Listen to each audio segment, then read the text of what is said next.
Did you use mocap? I couldn't tell at points. This is a very good podcast because it answered some of the questions that I wanted to answer. Yeah.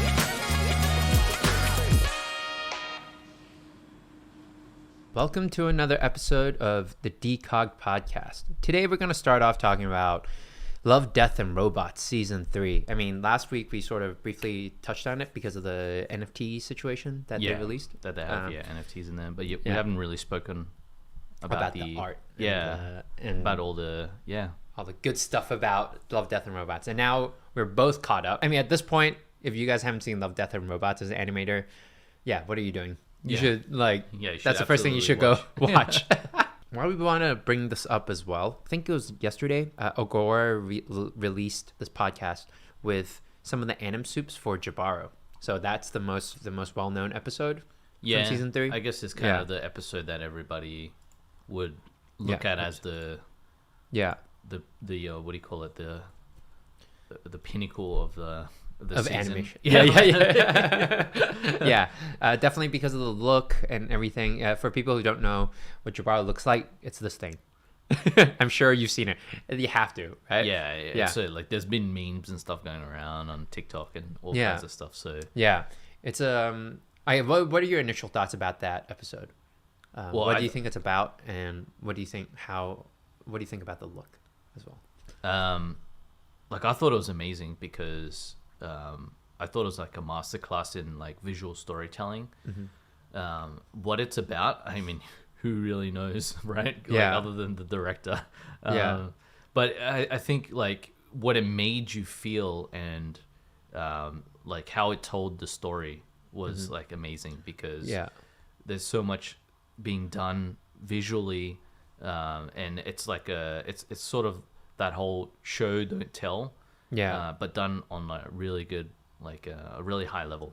So like the fact that the main character's he's deaf, and you like, how do you know that? Just by watching the film through like audio cues, visual cues, you could tell that the character's deaf. And you could tell like later on in the episode, like spoiler warning if you haven't seen it, click away. But he regains his hearing, right? So how do you know that? So and just like I was so impressed because as I was watching it, I was like, oh, I'm like, how do I know that? Like, how did I just know that he regained his hearing? And I had to go back and rewatch and see all the visual cues, but also the audio cues. So in that sense, it's like masterful storytelling.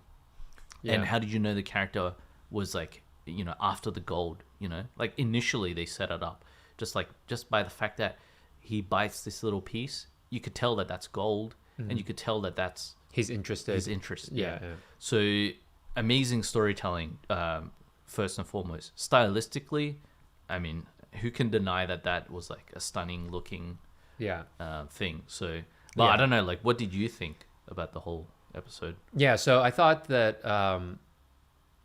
like in terms of storytelling, I thought it was great because especially nowadays, when you see these blockbuster movies, they almost think the audience is dumb.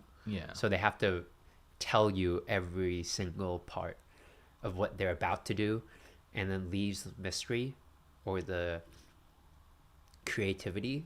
Like it takes that away from the audience. And I think that's a shame because a lot of the good movies that I love and I remember all had that, like, they don't spoon feed you the information. And I think that's what a lot of movies are now, and that's what I like about this. It's also like a very abstract sort of ending. Like you can view it in many different ways. What you think the story is about, and what's crazy is that in this podcast they actually talk about, like, the anim soups actually talk about the ending and what do they think this short is about, and even they don't know. So even the anim soups themselves don't know. So I think from the get-go, the director, Alberto Mielgo, like he wanted to leave it pretty open-ended, and I love that because now there's different interpretations. Some of them view it as, it's like view it as a story about nature and how nature is sometimes dangerous. So that creature, like the girl, is like it's a creature. Like a metaphor for nature.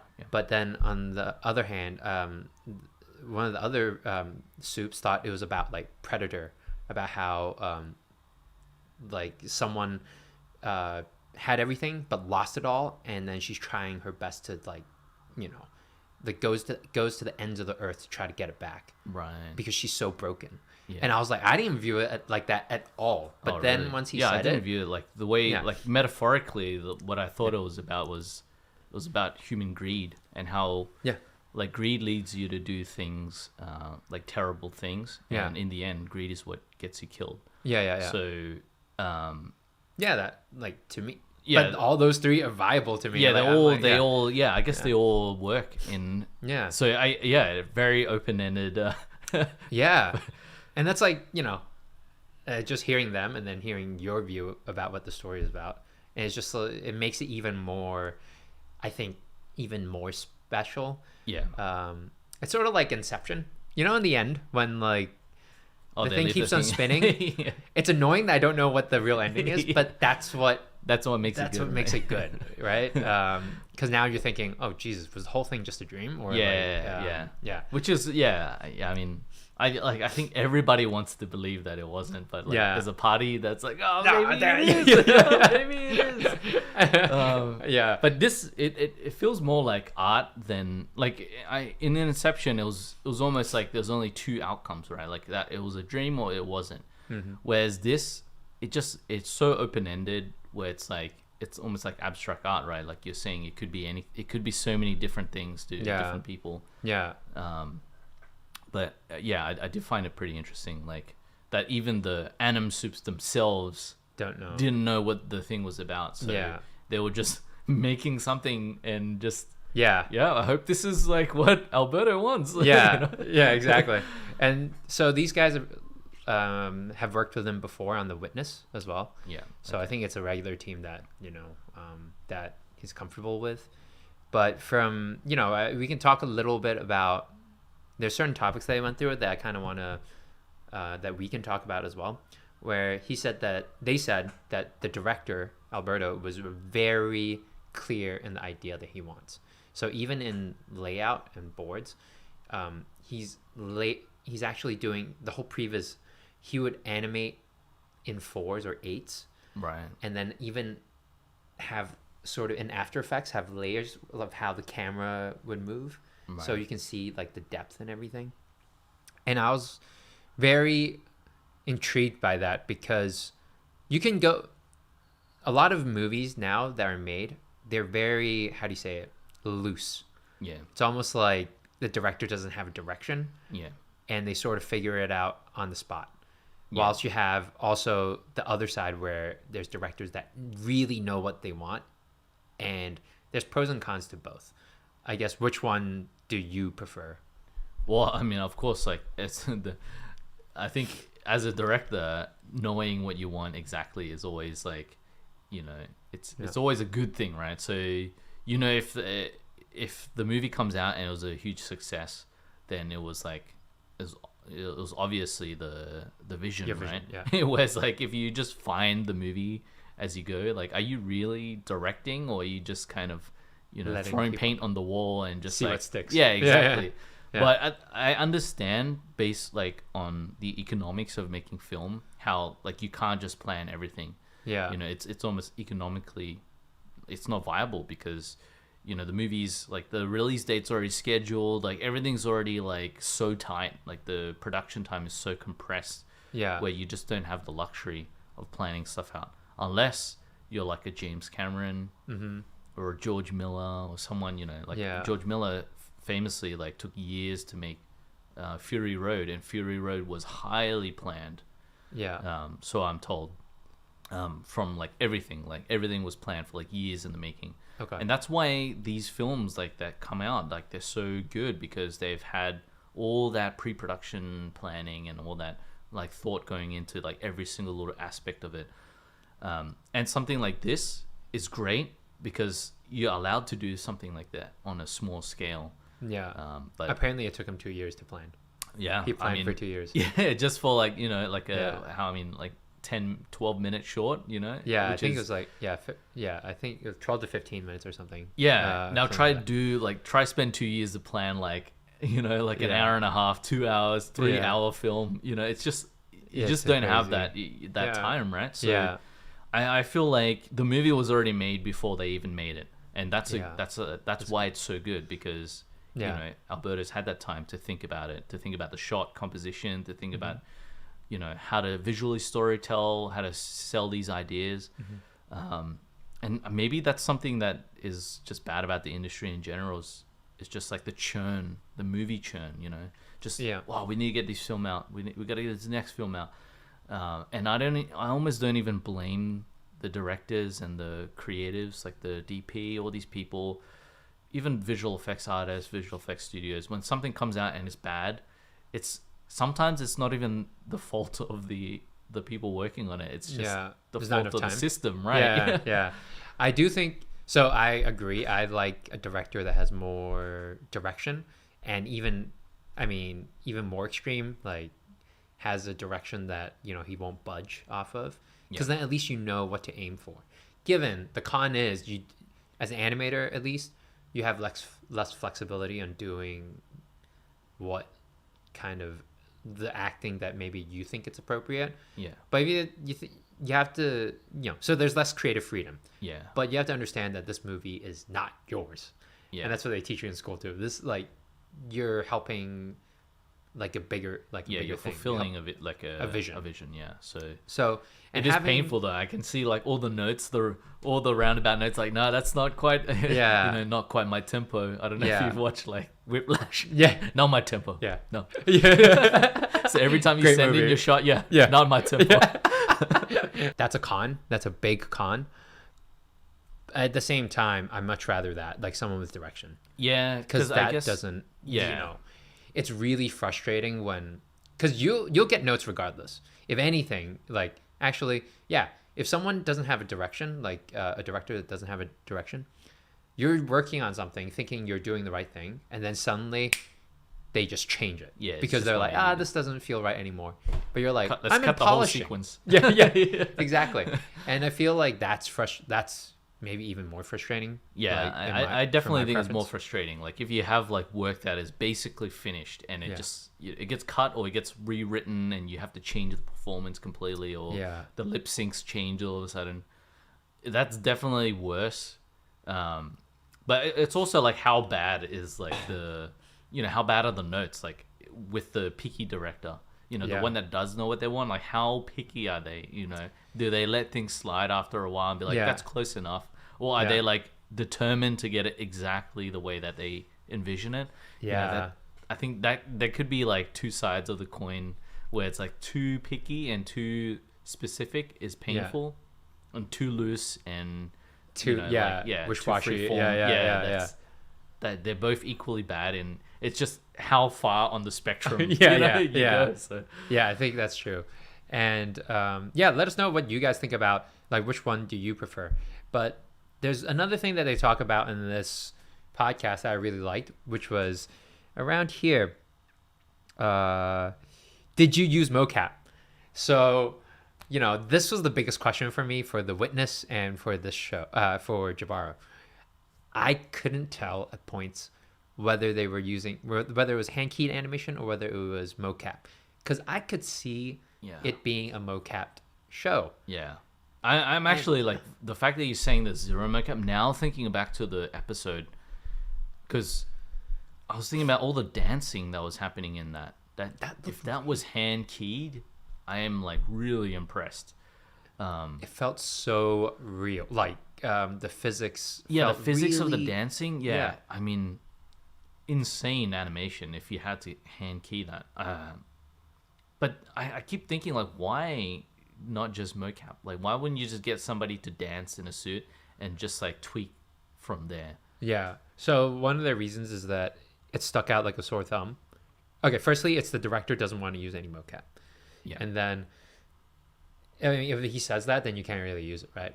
So they try to also save time, so they decide to use mocap on the background characters, which logically that makes sense, right? To me, it's like, if you're not going to see it that much, why not? But then apparently when they did try that, that's when everything stuck out like a sore thumb. So they were like, oh, well, we we can't really use it, or if we do use it, we have to heavily edit it. Yeah. And they then went down to that, like the mindset of, oh, is it faster to do cleanup or just hand key it? Yeah. And for them, they decided to just hand key it because it's faster for them. Yeah. I mean, I guess you'll get the look straight away, but yeah, I'm just really surprised. Like, I can see this is a show in my head that you can mix both, and it doesn't have to be either or. Like, you don't have to be so binary and so like such a purist about it. Yeah. Like, some of the dancing sequences, in my head, it just makes sense just to mocap someone dancing, get the physics, and you can tweak timing, you can tweak, like poses and stuff like afterwards. Yeah. And you get a much quicker result. But I don't know. I mean, I guess, I haven't directed anything like this, so I'm just speaking from, I'm the armchair commentating, but in my head, it makes sense to use some mocap. Yeah, me too. When I look at this, of course, there's a lot of art direction, but I just think the story could be told in a live action way. That's one thing we mentioned, like off camera, like the fact that this does kind of look so realistic to the point where you could probably shoot like a lot of the stuff, and it wouldn't necessarily change the story. Like the biggest thing to me when people animate things for the sake of just animating it, I have a problem with that, because financially it doesn't make sense, right? It's just a waste of a lot of time and resources, because if the story you're trying to tell is amplified by having it completely CG and animated, then yes, do it like that. But if it doesn't, like if it doesn't make sense, like if it doesn't add any value to the story, then don't do it. Or do a combination, like shoot some stuff live, maybe shoot the backgrounds live, just embellish it with like, other stuff, CG plants and stuff if you want, use the mocap if it makes sense. Yeah. But like if it doesn't really add to the story, I don't think it doesn't make sense. Yeah, that's the thing. I think right now it feels like they did it in animation. It's more of a thing to say that we can do it in animation, like they're flexing that this is how good this is. It feels like a flex. Like it does feel like which is like, it's true. Like it's really good. Like the animation is amazing. The look is amazing. All the artists did a really good job. But I'm just thinking, if you're trying to mimic real life so much, it's like, why not just save some time and do it in real life? And with the crazy looks, like, because there's some places where the face sort of deforms. Of course you can use CG with that, and there's so many good like face swap, like deep fake stuff that you can apply now. Especially with this style where it's like sort of you're questioning whether it's animation or live action. You can totally put that in, and no one would. I feel like if anything, for something like this, because it's a bit psychotic, that no one would question the warping and stuff like that. I do. It's so good that it makes you wonder. Why not? Why not just shoot it live action? Which is a weird thing to, I guess. Like it's so good that you start to question whether it was the right choice to make it in animation. I mean, which is funny. It is. It is fun. But I guess part of the whole series is probably, like, one of the mandates, I guess, in the series would be that it just has to be CG. It has to be animated. So I guess you could justify doing it in animation because of that. And maybe like one. I mean, I'm just guessing, but one of the overarching themes of Love, Death, and Robots is like just like really highly well done CG. Whether that's super stylized or whether that's hyper realistic, it's just like it has to be like the epitome of like quality CG.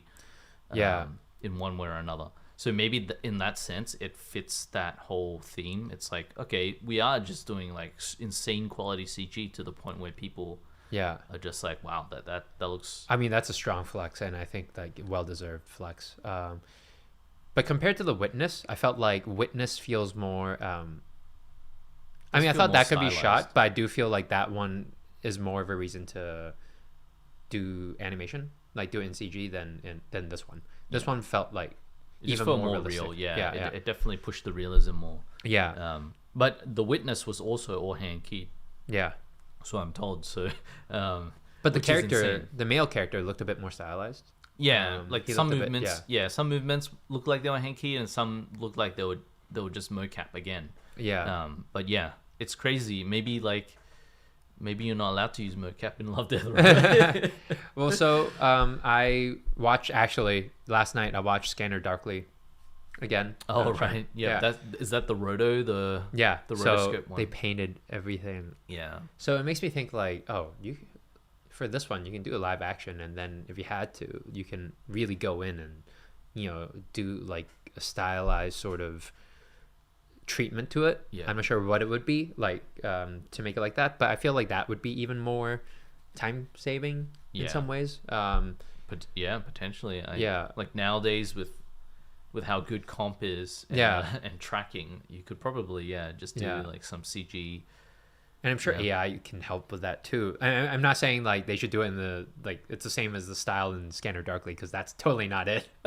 But if they went in and frame by like people actually like painted every frame to get it looking right, I felt like this could be one of those other things that they could have done. But overall I think this is a very good podcast, because it answered some of the questions that I wanted to answer. So if you guys haven't seen it, please check it out. Thanks for watching or listening to our content. If you like what you saw, feel free to subscribe to our YouTube channel. Thanks again. Peace.